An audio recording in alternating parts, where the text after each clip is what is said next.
So this is by far my most favorite clock, right? This is what's called, this clock was made in 1870, and I'm going to turn it on for you so you get a demonstration of how it works.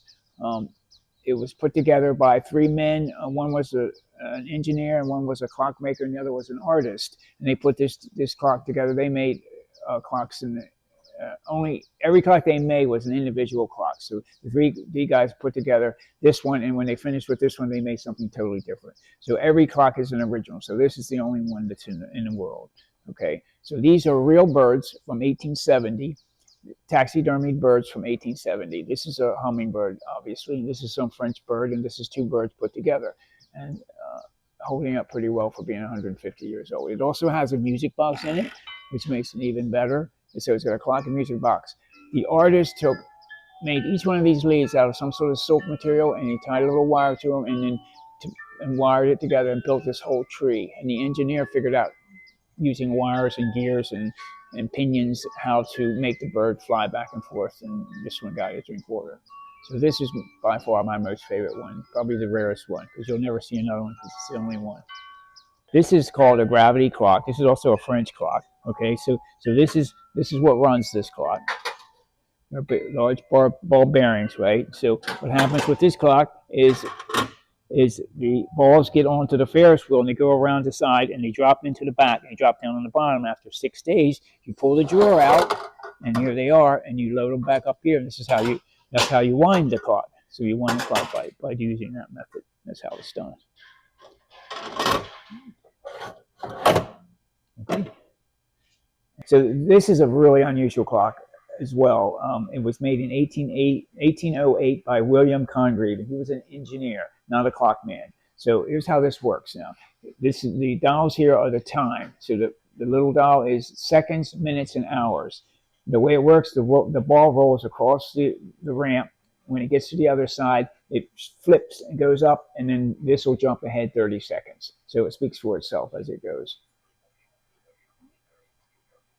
It's amazing this is still working after all that time. But you'll see when it hits this switch, this will jump 30 seconds. And so it takes this ball exactly 30 seconds to go from one side to the other. And when it gets here, then it keeps jumping 30 seconds, and that's how it keeps time.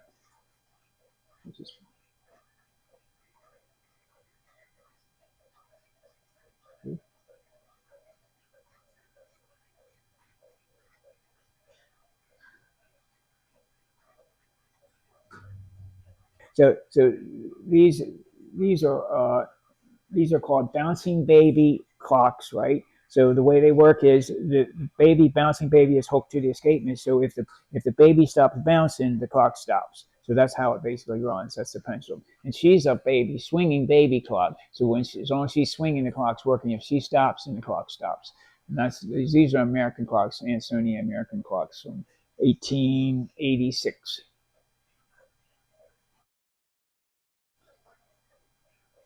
So these are not actually clocks, but they have clock-type mechanisms in them. They're called whistlers, right? So they were made in Germany in about 1850. Well, watch what they do. Watch what they do.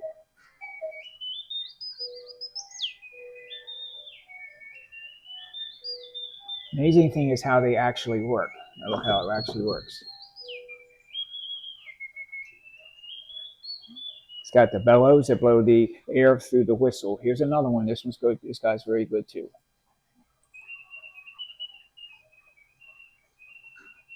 Again, not a clock, but using clock parts and clock mechanism is put together. Combination of Cuckoo clocks with the other clocks, and it's come across.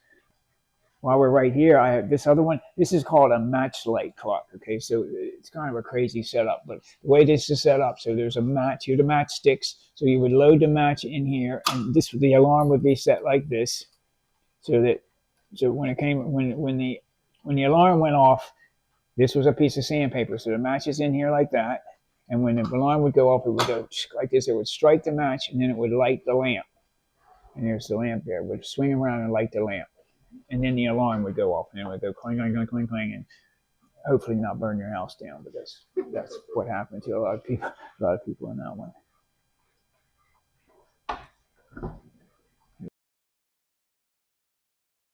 So as you can tell, this is the blinking eye room where everybody's eyes are going up and down. All these were novelty clocks made in America in like 1850.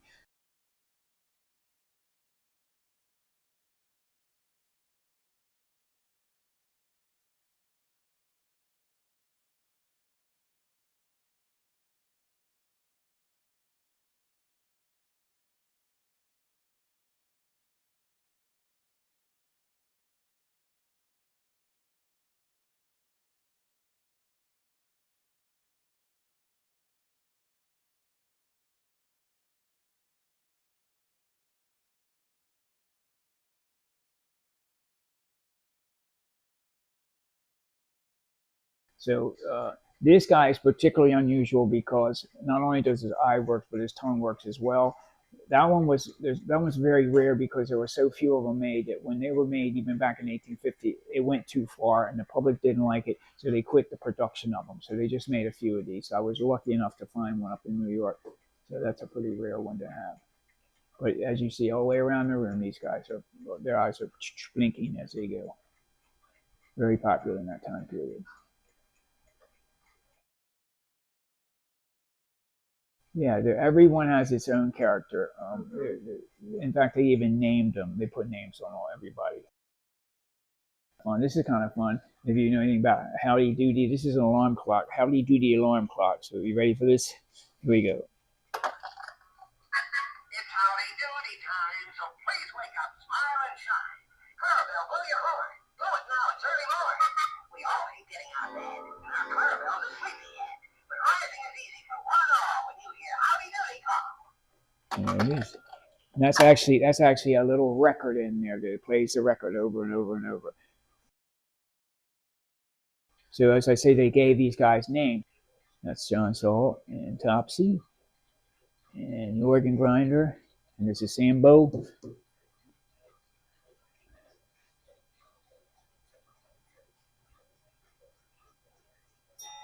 Here's a pretty good clock. This is a pretty neat clock. You don't realize how good it is until you know what he does, right? So right now he's got his eyes. He kind of watches you, right? But if you move over there, he'll follow you wherever you go. His eyes will follow you. So even on the camera, it'll follow you. Walk him over there, and his eyes will follow you. No matter where you go in the room, he'll follow you back and forth as fast as you move. See how the eyes follow you? They stay with you. You can go if you go all the way over to the side, it'll keep following you.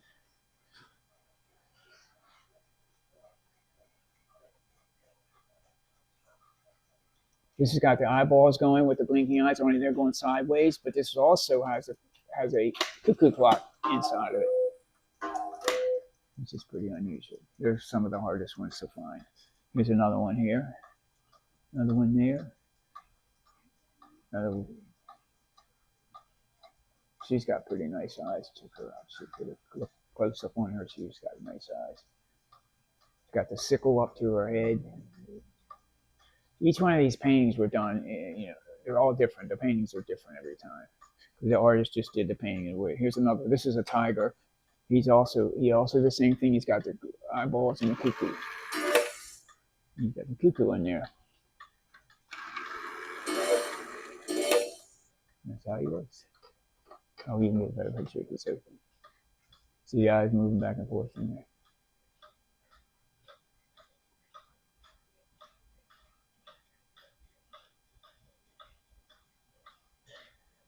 Loud ticker, loud ticker. So this is obviously the cuckoo room, as you can tell. We got plenty of really great cuckoos in here. We have cuckoos, but we also have what are called trumpeters. This is what is called a trumpeter, right? So they're very rare. They're hard to come by. You can't buy them for any price because they just don't, not for sale. But here we go. Instead of a cuckoo, it goes.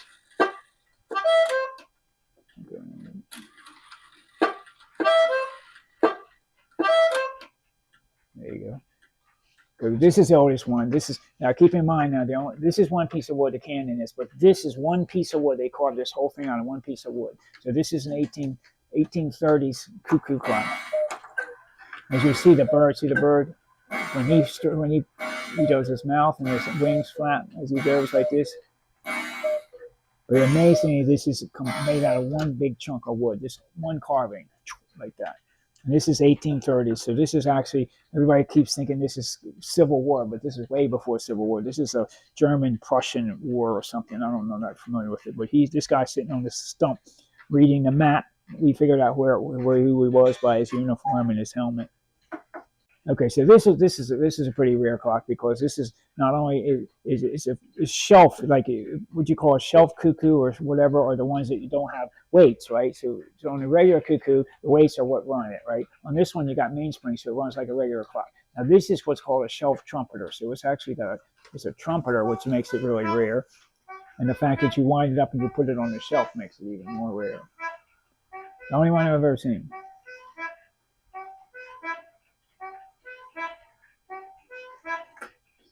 This is just different.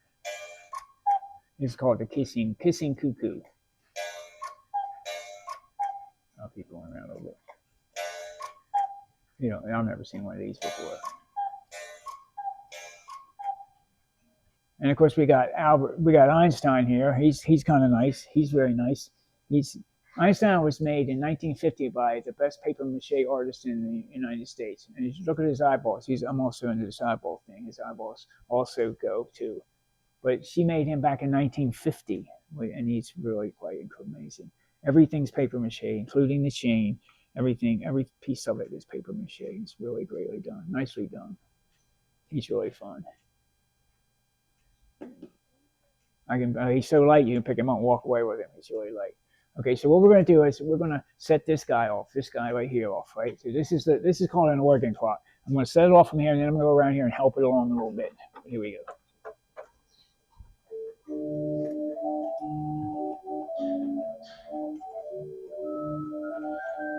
And if you'll notice, those guys are moving around up there. They're dancing around a little bit.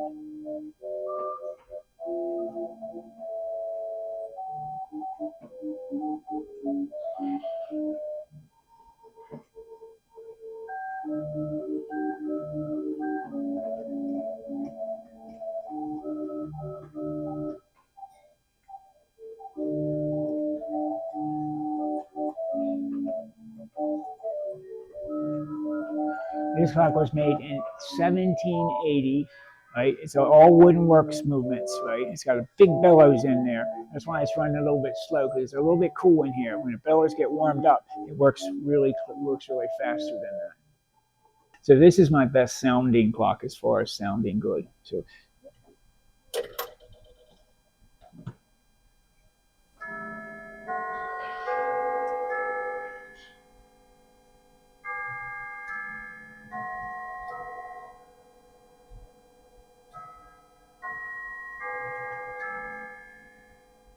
that's a really nice German-made triple fusee clock.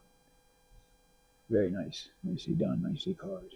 Here's a nice little Tiffany clock here. This is one chunk of marble right there. As you can imagine, it's pretty heavy. You got bronze statues and the marbles. This one's in the museum books. It's 1860, so it's pretty nice. Tiffany was just starting back then, I think. So this is called a Japanese pillar clock. This is from 1680, right? It still works. So it's working right now. Now watch how this thing works. So this is showing it's actually working. So this is the weight. You wind it up, you pull the weight up, and the weight comes up, and this is where you read the time. You read the time on here. So as the weight goes down, you read the time, right? So this is the way original clocks were made. It's called a foliate. It goes back and forth like this. That was the original clocks were made like that. So the Japanese during that time period didn't use the numbers 0, 1, 2, or 3, something to do with against Buddha or something. So this number system runs from 4 to 9. So 4, 5, 6, 7, 8, 9, 4, 5, 6, 7, 8, 9. That's how their number system worked back then. These are the oldest clocks I got. This is a 1650 French lantern clock. This is an English lantern clock. And here's another Japanese, again with the eyeball clock. I like it. That's probably the first eyeball clock. But this one actually works. This one actually works too, which is really nice. So he actually works. So he's got the eyeballs. So probably the first eyeball clock ever made. I think that's called a foo dog or something like that. Was that what? I'm not sure. Someone can tell me that. It's pretty neat, doesn't it? These clocks are called Locultra Atlas clocks. And the reason they're called that is because they're run by 1 or 2 degree temperature change or barometric pressure change. So there's a coil in the back of these, and on this round thing, there's a coil in the back there that has a gas that's really sensitive to temperature change. And by expanding, contracting this coil, that's how it runs the clock. So there's no way to wind it. You never have to touch it. So I set this clock on my shelf, and 9 years later, it was still exactly on time. I never touched it. I never have to do anything to this clock. Once you set one of these up, it'll run 50 years or more without ever doing anything to them. It's the most greatest idea ever invented for as far as clocks, because you don't have to do anything to them. That is perpetual motion, as close to perpetual motion as possible.